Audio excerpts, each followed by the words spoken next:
We have a problem to solve at the original homestead house. Nearly all of the siding is rotten. And the roof sheeting is rotten.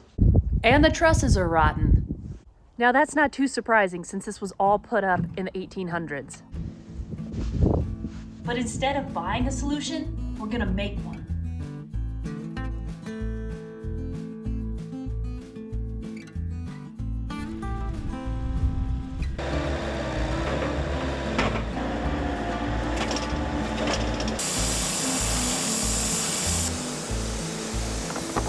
Sawmilling is the big work on our minds this week.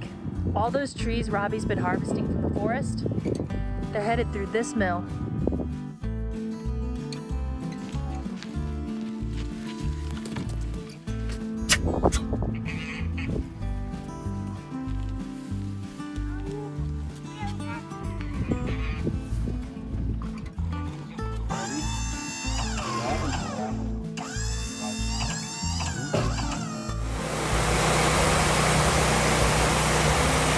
This sawmill is at the heart of our cabin rebuild.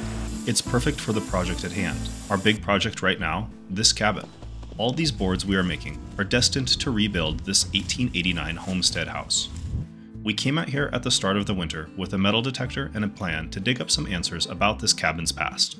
Well, we brought our metal detector out here to this 1800s cabin here on the ranch. And I'm curious to dig around, see if we can find any bits of metal, something that might date this place a little better, tell us some more about it. Yeah, I'm just curious. It's a pretty big nail. It is a big nail. And I wouldn't know any difference.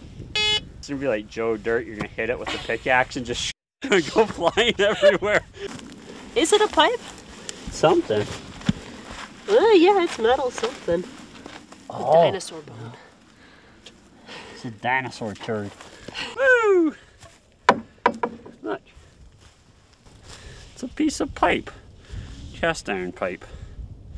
I'd like to think it was the metal detector that found it, but probably just dumb luck. See, it's right underneath my foot. See? It's going crazy. Every time. I can't do that.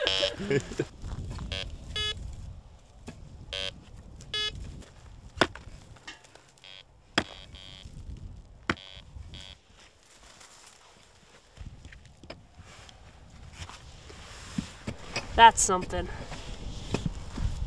That's barbed wire. We can date that. So there's giant square nails. I don't know what those are for. Then this medium size with a big head. And then I'm guessing these are some type of finish nail.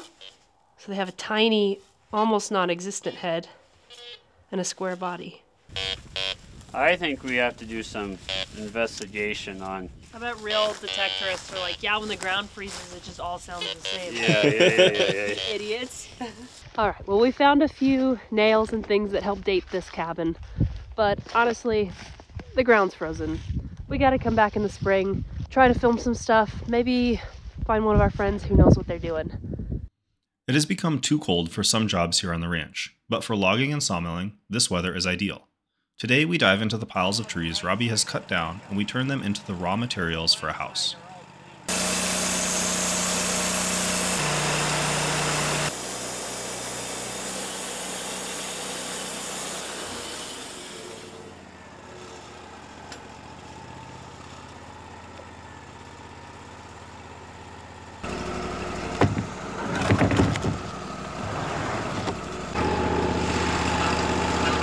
Cut some there. Because of the... There's rot and... Oh, geez, how deep do you think that goes? We'll see. We'll see. So I'm gonna make a cut like that. We'll get 1x10s out of here.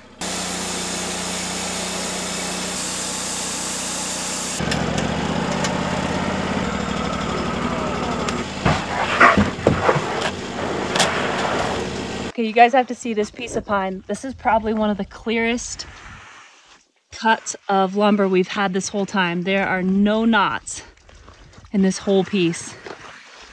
It's gorgeous. All this milling is for rebuilding Uncle Dan's cabin. Of course, this is just one side project on a ranch that has lots of work that needs doing. Preserving old buildings on it is a luxury in a sense. It can only happen after the other work is done.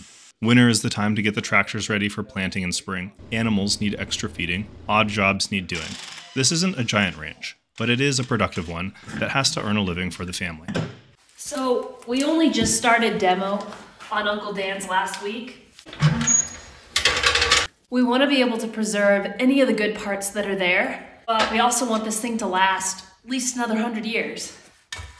So by doing all this sawmilling today and holding off on some of the big demo, basically we're giving ourselves enough time to get some of the moisture out of the wood, let it dry, and to make a better plan. Okay, so this is a model of what the original trusses in Uncle Dan's look like. And we've got a couple of them that have cracked and caved in right at this point. So basically the roof's just hanging on. So when we rebuild these trusses, Robbie's got a bunch of dry 2x8s, and that's what we're gonna use for the lumber to rebuild these. And hopefully that'll make for a much stronger roof that won't cave in. Rob, what are you doing in the background? Utility knife, and the main problem was there was a sticker there, so I had to heat it up to take it off. While I'm doing that, I may as well, this is where my hand would hold on to it, so I may as well give yourself a little bit more grip. It looks like a hoarder lives here. Yeah, because like 5 generations of hoarders did live here. Technically only 3 in this shop. I know this from sawmilling and cutting trees and all that. Green wood is easier to work with. It's soft. It's soft, but it's heavy. It's heavy, but that's one of the reasons they had the sawmill in the forest, because they weren't hauling 70,000 pound loads of logs with semi. But back in the day, yeah, it would have been green lumber, but you're not hauling all the bark and all the outside bits of the trees, and you're hauling what you need. Right. And I'm sure it would have been, you would have put in your order and you would have taken your horse up there and they would have given you your 8 2x12s and your 10 right. 1x10s and 100 1x8s. They didn't have these. Woodmizer personal sawmills are kind of disposable. And so the bands that we're using, they're 1 inch, 1.25 inch. They don't have the longevity. If you're on a sawmill up in the mountains, you and 3 other guys living in a wall tent, you want something that's reliable, that is gonna stay sharp. And they make sawmill blades, band mill blades that are 16 inches. We're 1 inch. Hey Jess, you wanna go grab me a blade? Yeah, sure. Where are they? They're in the middle barn. They're by the door going into the old shop. Okay.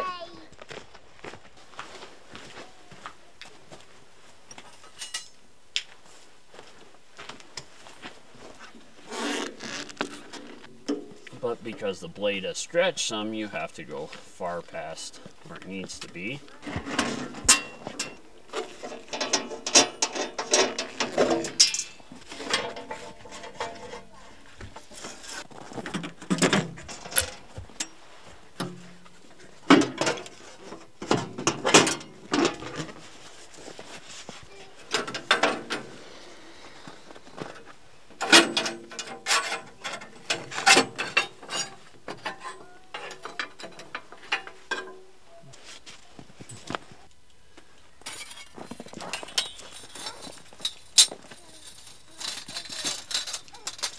Thanks, Jess. Sure. Here, put that back with the other used blades so we can have it resharpened.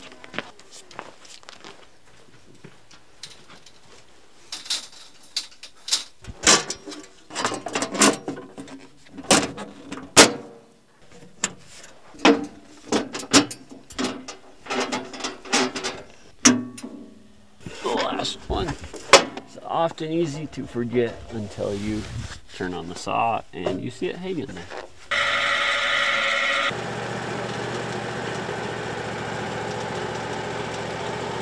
Now, this is an old school way to get lumber. Nothing has been pre-graded or kiln dried. All the wood we will be using is coming straight from the forest here on the ranch, pretty much like it would have been done in the 1800s. So Uncle Dan's was made out of circle sawed lumber. You can actually see the marks there, all those vertical lines. And when this was made, it would have been made out of wet lumber. It wouldn't have been kiln dried. Since we could see these circle saw marks there, we know that this was rough sawn. It never saw a planer. I forgot well, you didn't know. But I did. So this is 2 trees. It's It's not that much.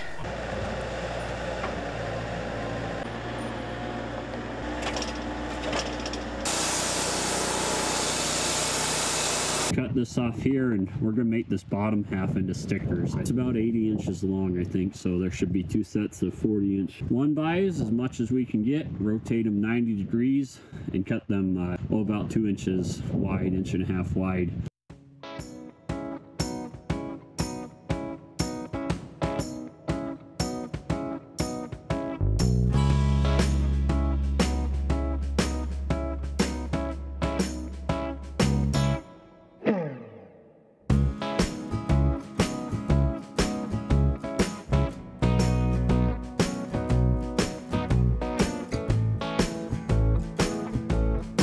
So we got this little trunk cut down. Thing is 78 inches. Make a mark at 38, which is half of that. Come through with the circular saw, and we want them 1 inch thick. So we're going to set the circular saw at 1 1/8 inches. So the next time I'll cut these off, stack them. The next one we'll just make another 8.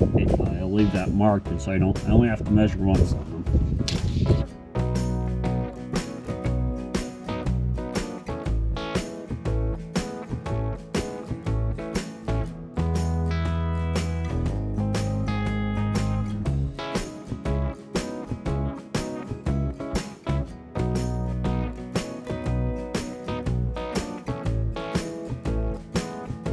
So we got done cutting some of those stickers. I decided to leave these ones, they're 1.5 inches by 2, and we'll use these in between the bunks. I can get the pallet forks on the tractor skid steer in between those, so we'll have some thicker and some thinner.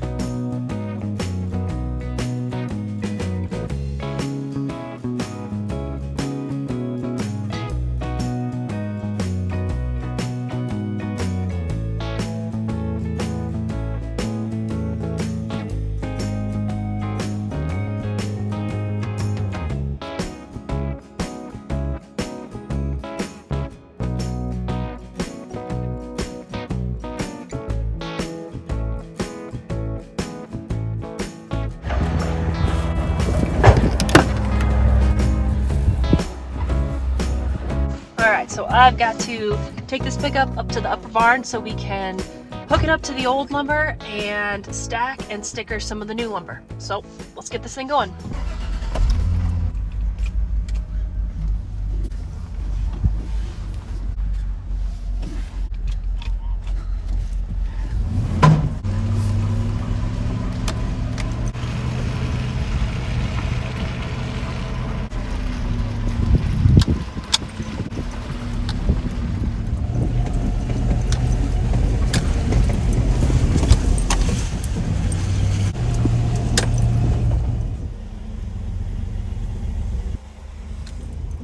Now we got to back this thing up to the trailer.